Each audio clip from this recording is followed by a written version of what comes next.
Back at 4:30, everyone. I'm Leanna Faulk. Thanks for joining us. There is a live assistance hotline. It's launched to help people, and we have the number right here for you.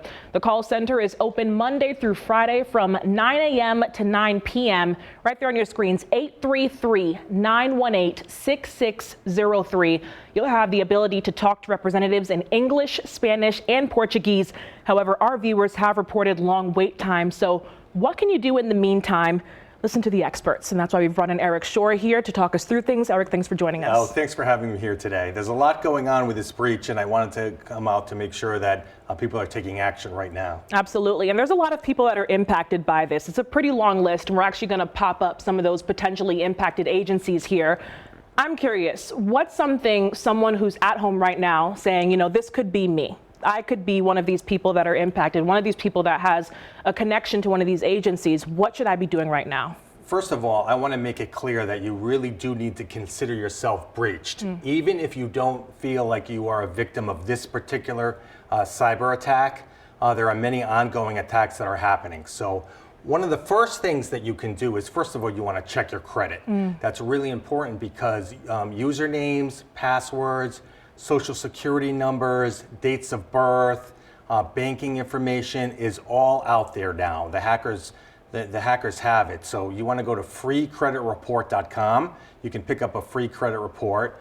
Check to see if there's anything on there that doesn't belong. And if anything is showing up, you can go to the credit bureaus, the 3 major credit bureaus, and freeze your credit. Absolutely. That's a really first good step. Freecreditreport.com, great tip there.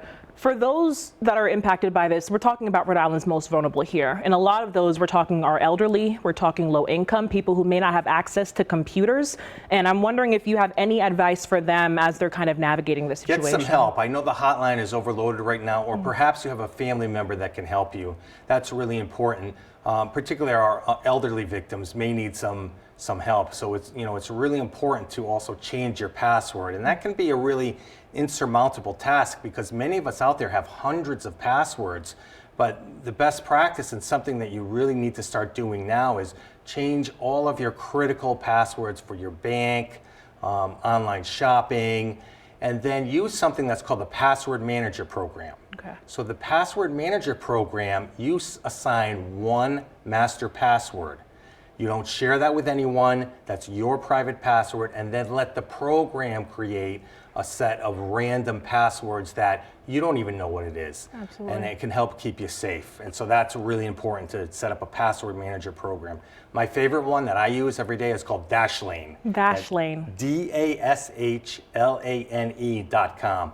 Another alternative is LastPass. So those are two very popular options. They don't cost a whole lot of money, and it can really help protect you. Absolutely. Ask for help should be the 3 words that people take from that. Ask for help, yes. Absolutely. This is complicated stuff, and it's not easy for everybody to do it, but unfortunately, if you've been breached, you really need to start doing this today. Yeah, we don't know when or if these hackers will end up releasing this information, but if that happens, what are the signs that your information may have been breached or someone may have accessed it?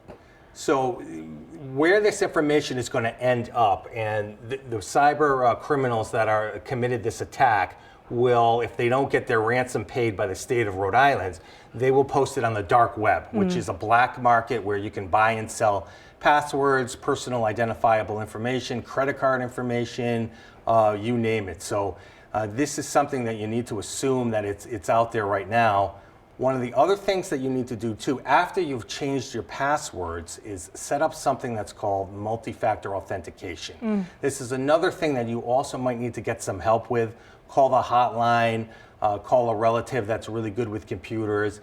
And what it means is a username and a password is not enough to log into your systems. You also need your phone, and the phone gets a unique code that changes every 60 seconds. It could be through a text message, or even better, through an authenticator app. So that is a little program that runs on your phone, and it changes the number every 60 seconds. My favorite is Microsoft Authenticator and Google Authenticator. They're both available for free. Absolutely. So you can download those, get them set up, and protect yourself, because the chances are you have been compromised. Eric, thanks so much for joining us. Great tips there. Thank you so much. Absolutely.